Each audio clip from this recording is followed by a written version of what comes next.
My name is Elizabeth Warren. I'm a professor at Harvard, and I also work as the chair of the Congressional Oversight Panel. Not long ago, President Obama announced his plan for financial regulatory reform.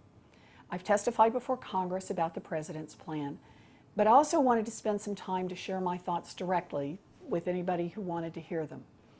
Specifically, I want to talk about the president's proposal to create a new Consumer Financial Protection Agency. This is an idea I've worked on for a long time, and I can tell you why in 5 blunt words. The credit market is broken. The broken credit market caused the current crisis, is perpetuating the crisis, and will cause more crises in the future, unless we fix it. The broken credit market is playing out in 3 ways right now. First, consumers can't compare financial products because the products have become too complicated. If you wanted to make a direct comparison of just 4 credit cards, and you put those 4 credit card contracts with all those little inserts that they sent you along with the bills on a table in front of you, you'd have more than 100 pages of fine print to wade through. And have you tried to read the text? I teach contract law at Harvard, and I can't understand half of what it says. The credit world has changed. Companies have learned to compete by putting nominal interest rates and free gifts in big print, then packing the real revenue enhancers, a whole bucket of tricks and traps, in incomprehensible fine print. When customers can't make comparisons and sort out good and bad contracts, the market is broken. Second, a market in which consumers can't make comparisons is a market that stifles innovation. There's an example of this pretty recently. 2 years ago, Citibank was under a lot of pressure from Congress, so it made a big deal out of promising to stop a really nasty practice called universal default. Less than a year later, it quietly picked the practice up again. Why? Well, with all those 30-page credit card agreements, Citibank itself said the customers couldn't see that their card was actually a little better. So Citi made it worse again. And that's how a broken market works. When a customer can't make direct comparisons, better products don't get more market share, and real market innovation goes south. The third way the broken credit market is playing out is by feeding too much risk into the system.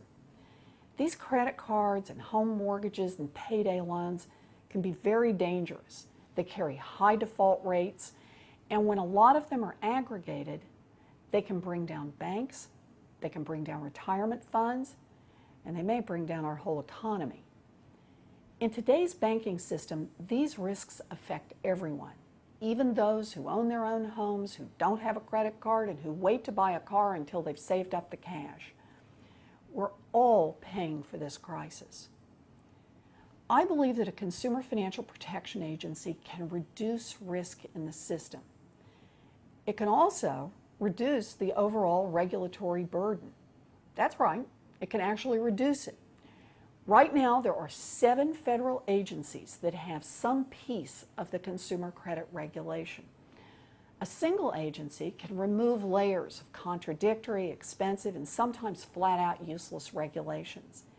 In the place of old, complex regulations, the new agency can encourage and help develop some plain vanilla products, off-the-shelf, 2-page mortgages, credit cards, and car loans that will automatically pass regulatory muster.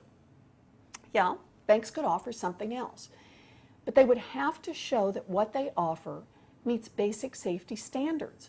Things like whether or not a customer can read it in under 4 minutes, and whether or not someone can understand the terms. Let's be clear.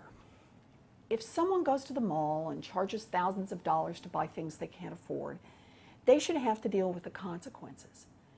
But no one should be confused about which credit card is cheaper or how much a mortgage will cost. The main job of the new Consumer Financial Protection Agency is to set up basic rules so that no one gets tricked or trapped again. If you have any doubts about whether a consumer financial protection agency can work, take a look at history. The FDA, sometimes criticized, but would we be better off like we were in the 1920s when anyone with a bathtub and some chemicals could produce drugs and then tell desperate people that they would cure cancer? Would we be better off if no one checked for carcinogens in our food or rat droppings in our cosmetics? The Consumer Product Safety Commission regulates physical products. May not be perfect, but would we be better off with no safety standards for infant car seats or with more lead paint on kids' toys? The FDIC guarantees money in our checking accounts. Would we be better off without that agency? No one defends government anymore, but the truth is these federal agencies have made our lives safer and they've made markets work better. So who doesn't like this proposal? Big banks and big bank lobbyists. They have benefited from the status quo and they're lining up against this proposal, just like they opposed FDIC insurance back in the 1930s. But this time around, they have built a war chest of millions of dollars. They're interviewing big-time public relations firms, and the rumor is that they're working on their own Harry and Louise ads. So where's the lobby for people who use credit cards and take out mortgages and have car loans? A lobby that can afford its own Harry and Louise ad. Lobbying money or not, we all have a big stake in how this comes out. This is an historic moment for America.